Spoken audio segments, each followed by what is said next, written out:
palavra de hoje, irmãos, está em Apocalipse capítulo 20. Hoje nós vamos falar sobre o juízo final.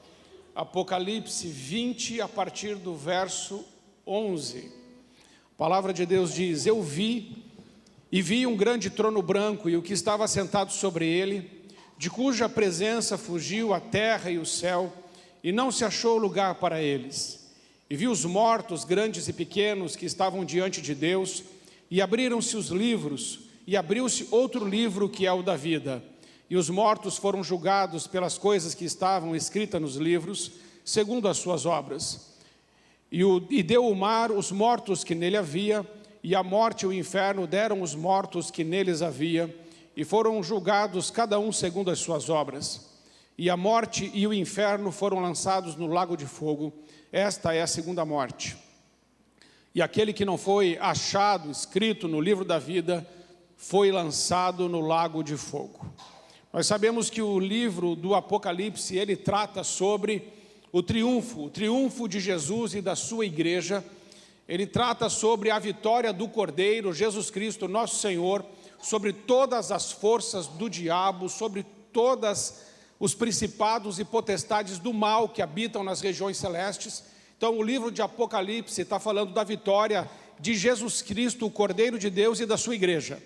Vimos aqui também nas duas últimas quintas-feiras, na Apocalipse capítulo 12 e Apocalipse capítulo 13, que é importante lembrar, irmãos, que no Apocalipse capítulo 12, Satanás foi vencido e derrotado no céu.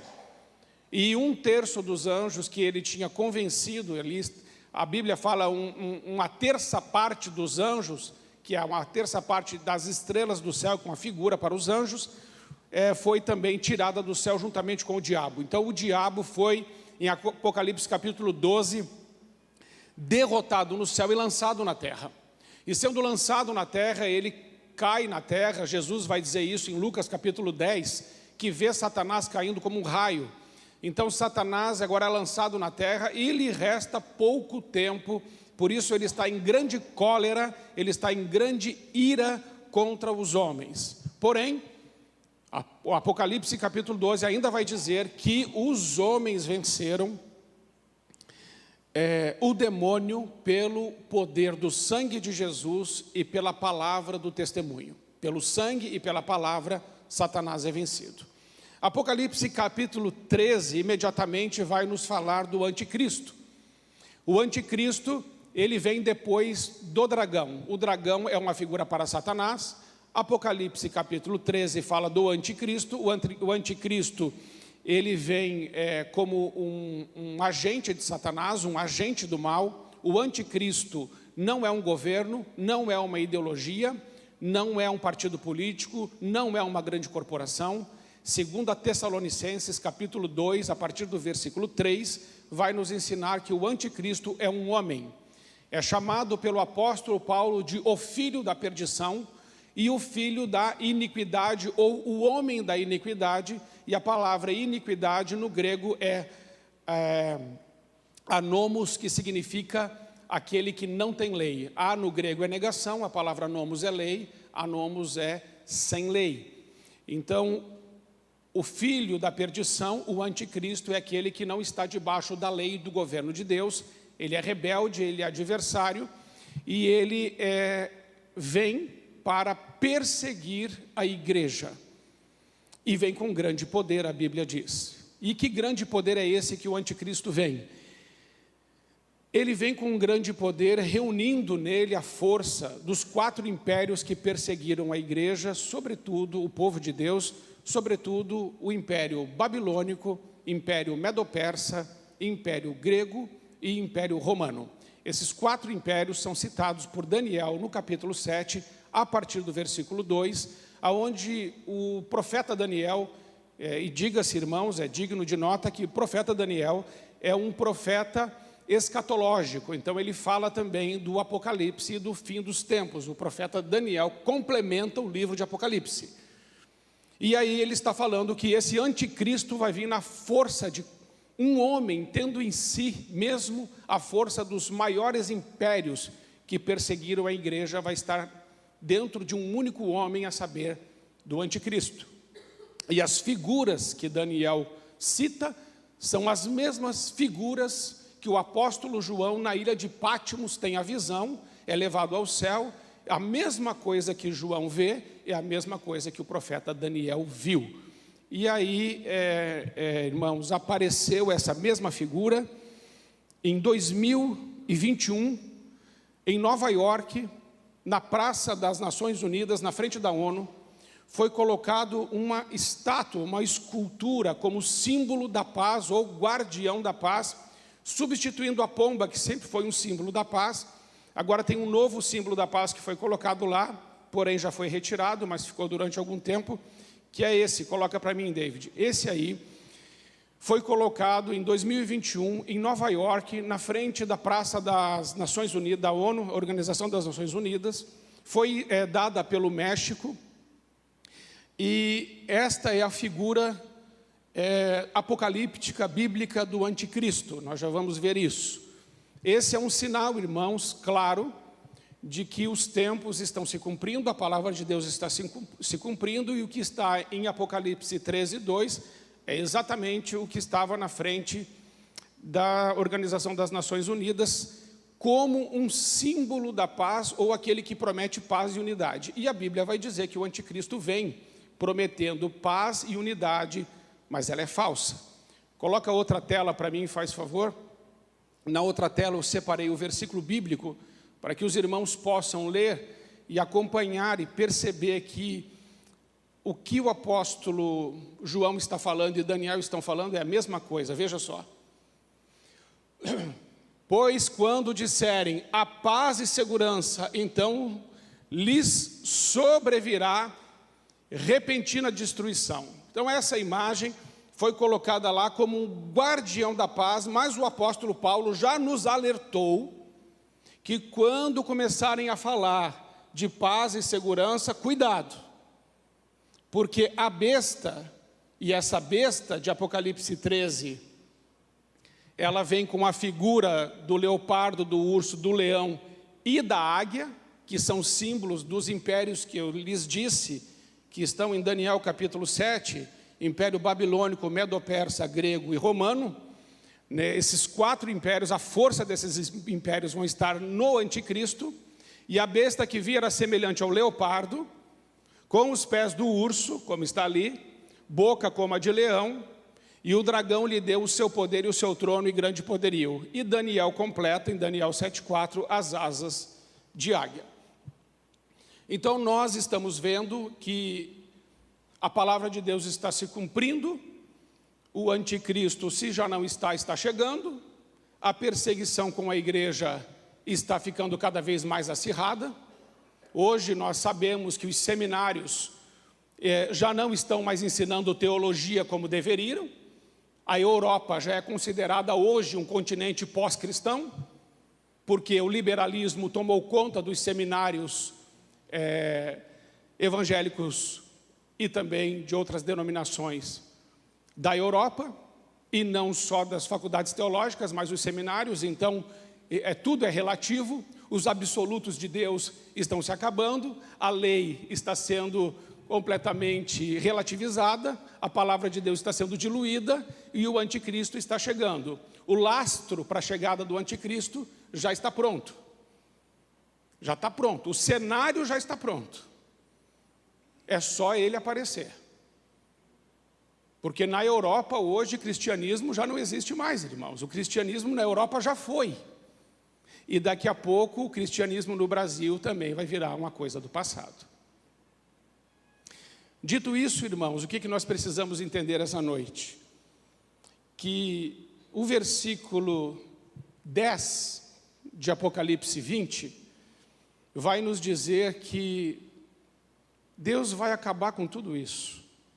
Está escrito lá: o diabo que os enganava foi lançado no lago de fogo e de enxofre, onde está a besta e o falso profeta, e de dia e de noite serão atormentados para sempre. O que nós aprendemos? O próprio Deus vai dar jeito neles, nos 3, no dragão, no anticristo e no falso profeta. Quem vai derrotar eles? Deus. Como ele será derrotado? A palavra de Deus diz em Apocalipse 19 que ele será derrotado com a manifestação da vinda do Senhor. Na manifestação da vinda do Senhor, a palavra de Deus diz que os astros, eles se apagarão, que o sol se tornará como sangue, o mundo vai ficar escurecido. Nesse dia, o Senhor virá, e a Bíblia diz que ele virá em grande glória, e todo o céu será coberto com os anjos do Senhor, e ele aparecerá em grande glória. Quando ele aparecer em grande glória, os que estiverem mortos ressuscitarão, e os que estiverem vivos se encontrarão com ele nos ares. Na manifestação do Senhor, tanto o dragão como a besta e o falso profeta serão destruídos, não por força humana, mas pela manifestação da presença do Senhor. É importante, irmãos, entendermos isso. E a Bíblia diz que Deus os derrotará com o sopro da sua boca. Então não tem uma guerra aqui. Tem a manifestação de Deus Todo-Poderoso simplesmente destruindo todo o poder das trevas com a sua manifestação e com o sopro que sai da sua boca. Feito isso, quando o Senhor se manifestar, os mortos ressuscitarão. Todos os mortos. Que mortos? Todos os mortos. Agnóstico, místico, ateu, religioso, todos os mortos, o pobre, o rico, o culto, o analfabeto, todo mundo vai ressuscitar. E o que vai acontecer? Todos eles, todos nós, vamos nos encontrar aqui, neste lugar que eu acabei de ler, diante de um trono branco, versículo 11, põe para mim, e vi um grande trono branco. O que é esse grande trono branco? Por que ele é grande? Ele é grande porque o juízo vai ser universal. Jesus é o justo juiz, é o santo juiz, é o perfeito juiz, é o juiz que não é corrompido, é um juiz que não vem de sentença, é um juiz que julga corretamente, que conhece todos os fatos, que conhece todos os ângulos. E ele é grande e o trono é branco. Branco significa santidade, pureza.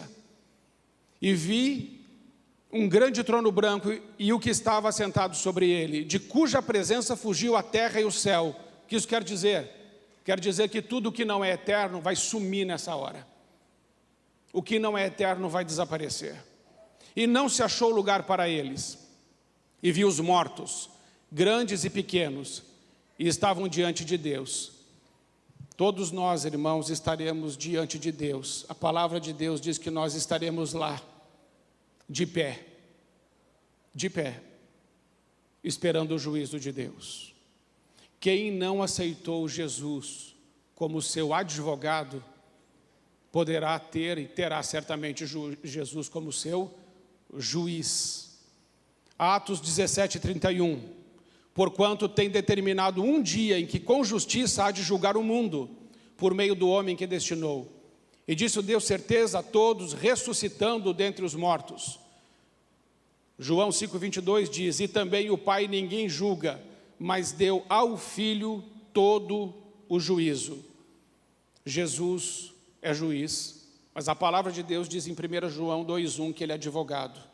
Meus filhinhos, estas coisas vos escrevo para que não pequeis, e se alguém pecar, temos um advogado para com o Pai, Jesus Cristo, o justo. A primeira reflexão que eu quero que você faça, você que está aqui essa noite, você que está me ouvindo pela internet, Jesus é seu advogado? Ou Jesus é seu juiz? Porque toda a pessoa que não recebeu Jesus como seu único e suficiente Senhor e Salvador, terá Jesus como seu juiz e não como seu advogado. Preste muita atenção nisso, porque esse assunto é muito sério. Segundo lugar, os mortos ressuscitam para o julgamento. Vi também os mortos grandes e pequenos, versículo 12, de pé diante do trono. Eles estavam de pé. Eles estavam fazendo o que lá? Todos aguardando a sentença. Esse dia vai chegar, irmãos, para todos nós. O dia do juízo, o dia da sentença. Um dia que eu e você estaremos de pé, aguardando Jesus Cristo dar a sentença. Todos nós, todas as pessoas que morreram, ressuscitarão e estarão lá diante dele, aguardando este dia. Todos os mortos ressuscitarão e estarão lá. E aqui trata não somente dos ímpios, mas de todos. Então vamos ver o que vai acontecer. Primeira coisa, todos serão julgados pelas palavras que proferiram. Mateus 12, 36. Mas eu vos digo que de toda palavra ociosa que os homens disseram, hão de dar conta no dia do juízo. Esse dia. Nesse dia, Jesus vai cobrar. Ele disse isso em Mateus 12, 36. Todos os homens terão que dar conta de toda a palavra que saiu dos seus lábios. Toda a palavra frívola, toda a palavra de maldição, toda a palavra que você falou quando estava nervoso, todo o xingamento que você fez, eu e você. Tudo que saiu dos nossos lábios que foi impuro, que foi mentira, que foi agressivo. Tudo aquilo que caluniou, que difamou, que destruiu alguém. Todas essas palavras, nós vamos precisar dar conta delas no dia do juízo. A não ser que nós tenhamos aceitado Jesus como nosso único e suficiente Senhor e Salvador. E tenhamos ido até Ele e dito a Ele: Senhor, perdoa-me por toda a palavra maldita que saiu dos meus lábios, por toda a mentira que eu falei, por toda a palavra ociosa e frívola que saiu dos meus lábios, por toda a palavra torpe que saiu dos meus lábios. Senhor Jesus, me perdoa. Porque qualquer pessoa que não tiver lavada com o sangue de Jesus, que tiver uma palavra só, sequer, ociosa, ela será acusada e condenada e culpada, porque pecado não entra no céu. Em segundo lugar, todos serão julgados pelas suas obras. Serão julgados por tudo o que fizeram, pelas suas obras. A palavra de Deus diz em Efésios 2, 8 e 9, porque pela graça sois salvos por meio da fé, isso não vem de vós, é dom de Deus, não pelas obras para que ninguém se glorie. Contudo, nós pensamos, e algumas pessoas têm isso muito forte nos seus corações: pastor, eu tenho certeza que aquela pessoa não aceitou Jesus, mas aquela pessoa é uma boa pessoa, ela faz coisas boas. Você precisa ver as obras que ela faz coisa melhor do que muito crente que está por aí. Já ouviu alguém falar isso? Ela é mais honesta, ela é mais séria. Ela faz obras de caridade para as pessoas. Como é que uma pessoa dessa não vai para o céu? Parece ser uma boa pergunta, não parece? Isaías responde essa pergunta. Isaías 64, 6 diz: mas todos nós somos como o imundo, e todas as nossas justiças, ou seja, nossas obras, como trapo de imundícia, e todos nós murchamos como a folha, e as nossas iniquidades como um vento nos arrebatam. Quando Isaías diz que as nossas obras são como um trapo de imundícia, a linguagem que ele está usando é o pano que o homem usa para se limpar depois de ir ao banheiro. O trapo de imundícia é um trapo com fezes. Isaías está dizendo que as nossas obras sem Cristo, elas são para Deus como um trapo de imundícia. E nós para Deus somos como imundos, e somos mesmo. A única coisa que purifica um homem é o sangue de Jesus. O sangue de Jesus nos purifica de todo o pecado. Nós somos lavados e alvejados pelo sangue de Jesus. Sem o sangue de Jesus, você e eu não entraremos no céu. Entenda isso hoje em nome de Jesus. Não entraremos. Jesus disse: eu sou o caminho, a verdade e a vida, e ninguém vem ao Pai senão por mim. Só existe um único caminho, se chama Jesus Cristo de Nazaré, e só tem uma obra que leva para o céu: a obra de Cristo naquela cruz, que morreu por mim e por você, o sacrifício vicário de Cristo, quando Ele entregou a sua vida por mim e por você. Ou você recebe Jesus como seu único e suficiente Senhor e Salvador, ou você será julgado no dia do juízo. E eu duvido muito que você não tenha dito uma palavra sequer que não tenha sido boa. Uma palavra talvez você tenha dito errado na sua vida toda. Uma obra que você fez errada, você já está condenado. Então, irmãos, todos serão julgados pelas palavras, todos serão julgados pelas obras. Terceiro, seremos julgados por pecados de omissão. Tiago 4,17, aquele, pois, que sabe fazer o bem e não faz, comete pecado. Quantas vezes deixamos de ajudar? Quantas vezes julgamos, explicamos, argumentamos e não ajudamos as pessoas? Quantas vezes e oportunidades nós tivemos de estender a mão e não o fizemos? Quantas vezes nós deveríamos ter tomado a iniciativa, mas ficamos lá parados, acovardados, ou na conveniência, no nosso conforto, e deixamos para outros fazerem aquilo que nós deveríamos ter feito. Isso é pecado, e é pecado de omissão. Também por isso os homens serão condenados. Em quarto lugar, pecados de pensamento. Romanos 2,16. Isso acontecerá no dia que Deus julgar os segredos dos homens, mediante Jesus Cristo, conforme declara o meu Evangelho. Deus vai julgar os segredos dos homens.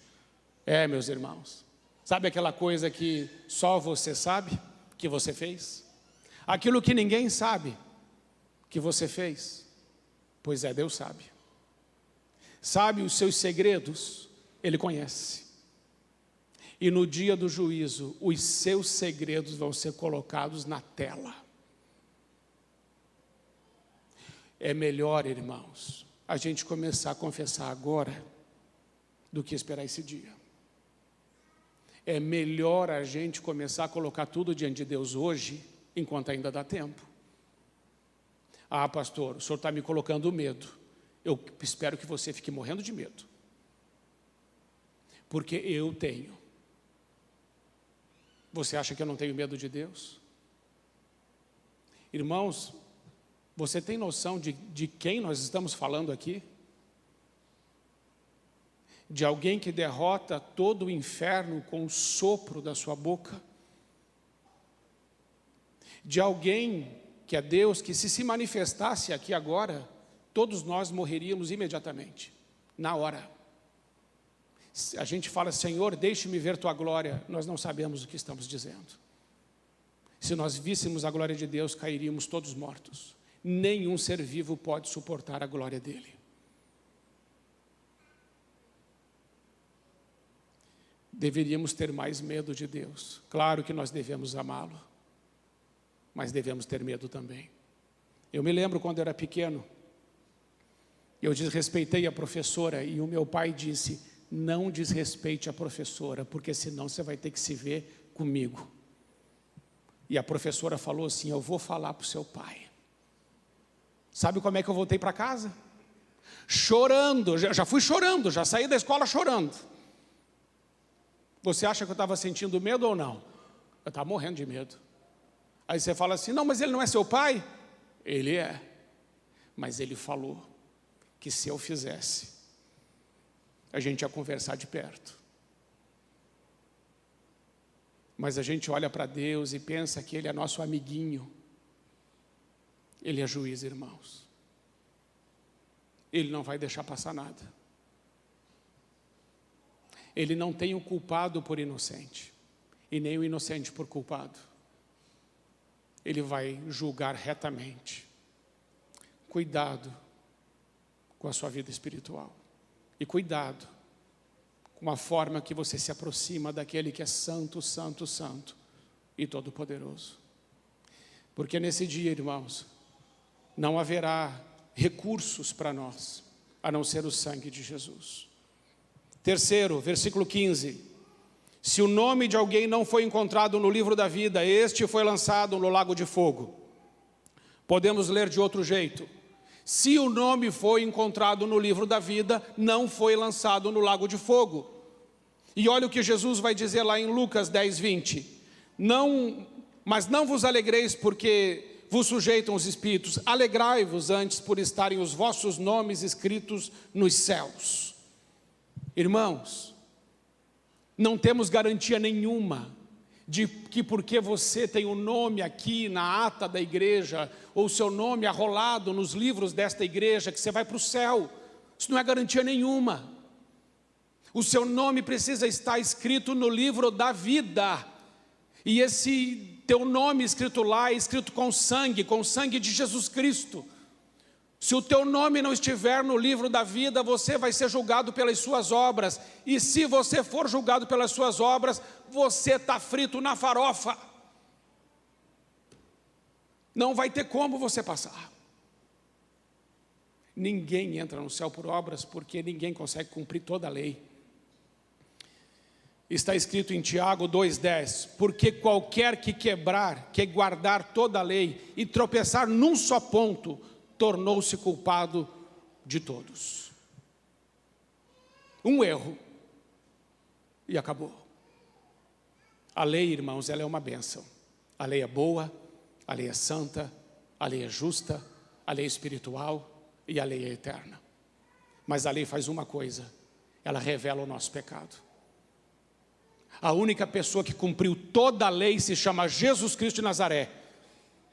E quem está nele também cumpriu a lei. Por isso a lei não pode te matar e nem te acusar, porque você está em Cristo. Põe Romanos 8,1. O que está escrito lá? Nenhuma condenação há para aqueles que estão em Cristo Jesus. Se você está em Cristo, não tem como você ser condenado. Você já foi justificado pelo sangue de Jesus. Deus não fez o inferno para os homens. Deus fez o inferno para Satanás, para a besta, o anticristo, e para outra besta, o falso profeta. Foi para eles que ele fez o inferno, não foi para nós. Mas aqueles que não estiverem com o nome escrito no livro da vida, não entrarão. Não entrarão.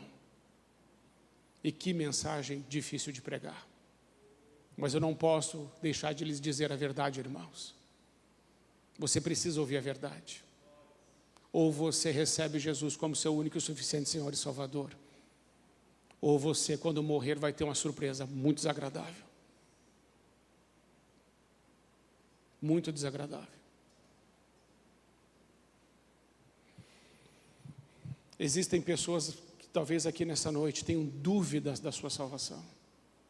Eu não sei, pastor, se eu morrer hoje, para onde eu vou? Essa dúvida precisa acabar hoje, precisa acabar aqui, precisa acabar agora. Nós precisamos orar acerca disso, irmãos. Eu estou percebendo que nós estamos vivendo os últimos segundos no relógio de Deus. O tempo está se acabando. E Jesus disse, quando eu voltar, vai ser como o dia do ladrão. Ninguém está esperando. De repente eu chego. Me diga uma coisa, você está pronto? Você está pronta para encontrar o justo juiz? Você está preparado para se encontrar com ele? Porque certamente esse encontro está mais perto do que a gente pode imaginar. E a hora de alinharmos a nossa vida é agora, irmãos. É hoje. Amém? Vou pedir para você ficar em pé, quero orar com você. Eu quero orar com algumas pessoas. Eu quero orar com pessoas que desejam hoje entregar a sua vida a Jesus. E quero orar com pessoas que hoje têm dúvidas acerca de sua salvação. Com esses dois grupos de pessoas. Se você não entregou a sua vida a Jesus e hoje deseja fazê-lo, a hora é agora. Se você tem dúvidas acerca de sua salvação, a hora de resolver isso é agora. E eu vou pedir que você saia do seu lugar, em nome de Jesus, venha até aqui. E eu quero orar junto com você. Amém? Então venha. Em nome de Jesus. Quero entregar a minha vida a Jesus. E eu quero não ter dúvidas acerca de minha salvação. Essas duas coisas. Só isso. Pode vir. E eu espero você. Em nome de Jesus.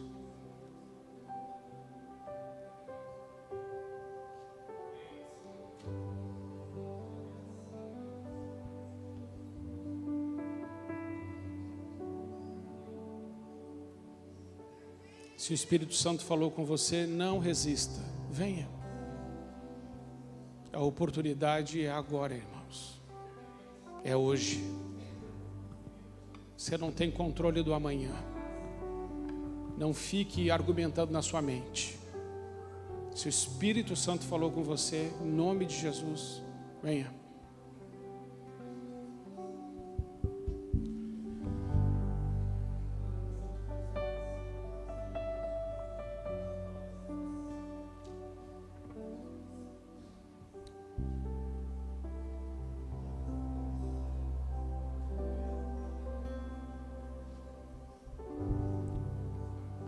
Pode vir em nome de Jesus. Eu vou esperar um pouco mais. É a sua oportunidade.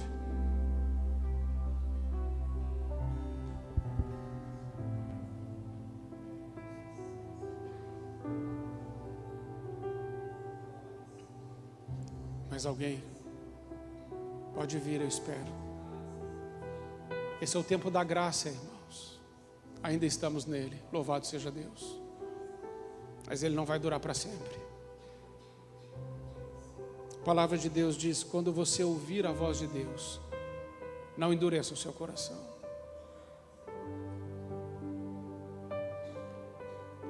Eu vou esperar mais um pouquinho.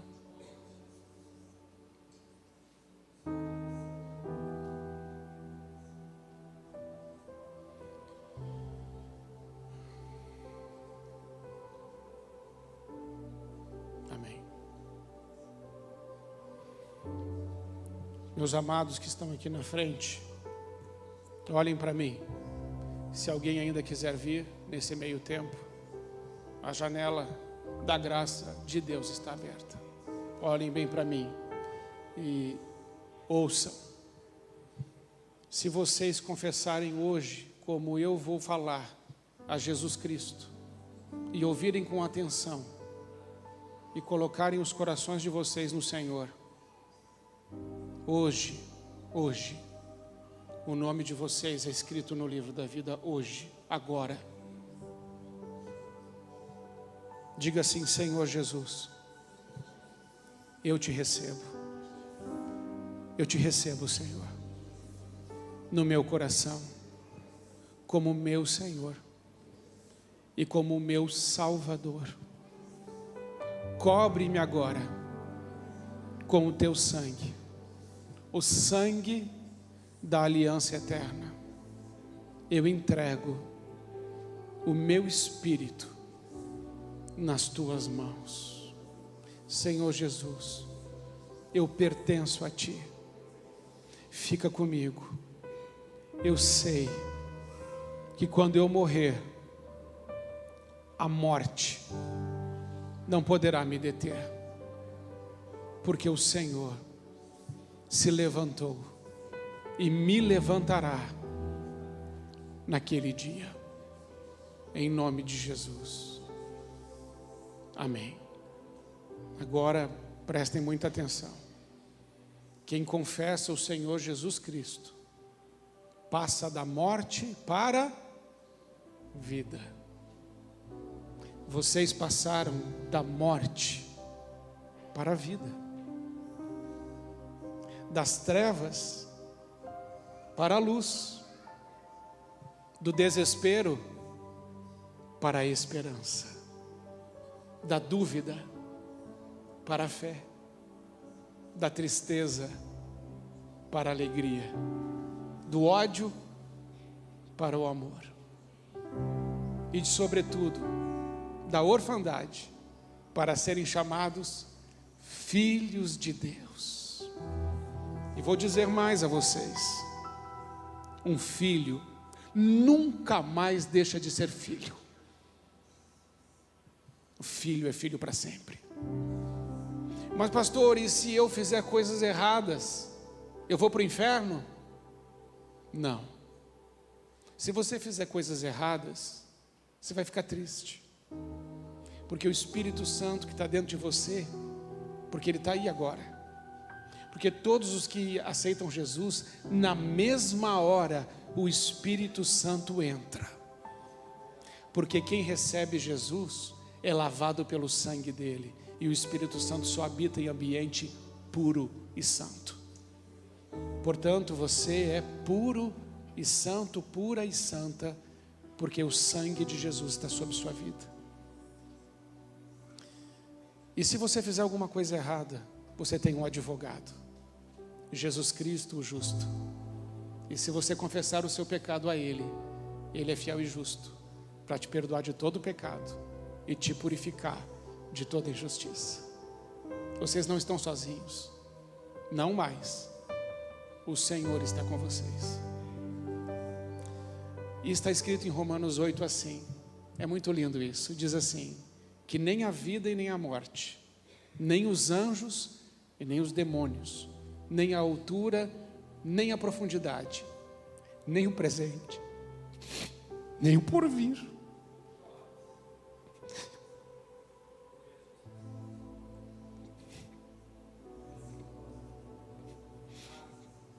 nada pode nos separar do amor de Deus que está em Cristo Jesus, nosso Senhor. Nada, nada, irmãos. Então não interessa o que vai acontecer na sua vida, você já é dele. E ele disse assim: aqueles que o Pai me dá, ninguém pode arrebatá-lo das minhas mãos. Eles são meus. Você tem dono, o nome dele é Jesus Cristo de Nazaré. Ele te comprou com o sangue dele, e ninguém pode te tirar mais das mãos dele agora. Então, seja muito bem-vindo à família de Deus, porque a todos que o receberam, Ele lhes deu o poder de serem chamados filhos de Deus. Ainda preciso lhes dizer, não existe posição mais alta do que essa que você acabou de alcançar. Sabia? O título mais alto que um homem pode ter é de ser chamado filho de Deus. Tudo que você conquiste nessa vida de títulos será inferior a isso. Então, eu e você não temos mais necessidade de reconhecimento e nem de autoafirmação, estamos libertos disso. Já chegamos no topo, já estamos no topo, estamos com o Senhor. Que a vida de vocês, meus amados irmãos, glorifiquem o nome de Jesus todos os dias. Quero convidá-los, a todos que quiserem, a começar a classe de batismo comigo. Todos os domingos eu estou aqui, às 17h30, e eu dou a aula ali em cima na minha sala. Eu gostaria muito que vocês viessem, porque não basta entregar a vida a Jesus, precisamos também aprender o que diz a sua santa palavra, para alinhar nossa vida com a palavra de Deus. Amém? Eu sou um professor bem bonzinho, pode vir, vou tratar bem de você, e você vai aprender coisas maravilhosas da Bíblia.